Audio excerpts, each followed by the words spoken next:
උපේක්ෂාවෙන් බලා ඉන්නවා විශේෂයෙන්ම රටේ ආණ්ඩුක්‍රම ව්‍යවස්ථාවන්ව පිළිගන්න දීපුවාපි පාර්ලිමේන්තුව නියෝජනය කරන තුතිය විභාගෝ ගරු මන්ත්‍රීතුමන්ලාගේ මෙතන්නේ ඒ අයිතිය මෙතන්නේ ආවරණ ව්‍යවස්ථාවේ ජනවිඥාන කුල මණ්ඩලයේ සංඛ්‍යාවක් වෙනවා. අධිකරණ හමුවේ තියෙන කටයුත්තක් අවුරුද්දක්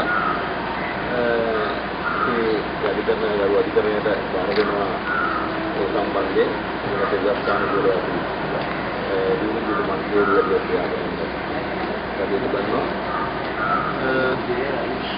යන්න දෙයක් නෑ අපි අහගෙන ඉන්න අපිට ගහන මාඩ දරුවන්ට කරන අපහාස අපිට කරන අපහාස මම හිතන්නේ ඒක තමයි මේ දේශපාලනයක් විදියට දරා ගන්න පුළුවන් අවශ්‍යදී මොකද දේශපාලනයක් කියනවා නම් විශේෂයෙන්ම මීහරක් කමක් වගේ පිටක් තියෙනවා විශේෂයෙන් ඒ මඩවලට රොටි දෙන්නේ ඒක විදිහට නේ මම හිතන්නේ මඩ ගහන අපහාස කරන අයට මාධ්‍යවේදීන් හැටියට තමුන්නාසල දන්නවා කතා කරන්න පුළුවන් නම් මේ පරිදලට කතා කරන්න පුළුවන් නම් එහා පැත්තේ මහාධිකරණයේ තියෙන අර මහා පණුවලට කතා කරන්න පුළුවන් නම් ඉරගෙදර තියෙන මහා ගේට්ටුවට ඔය කියන්නේ අප්‍රාණ වාචික නිසා එයාට කතා කරන්න බෑ බෞද්ධ සම්බන්ධිත අපි ඒ ගහන මඩතා ඒ අපහාස ගුරු පට්ටපල් ගුරු මාධ්‍යමය කියලා කියන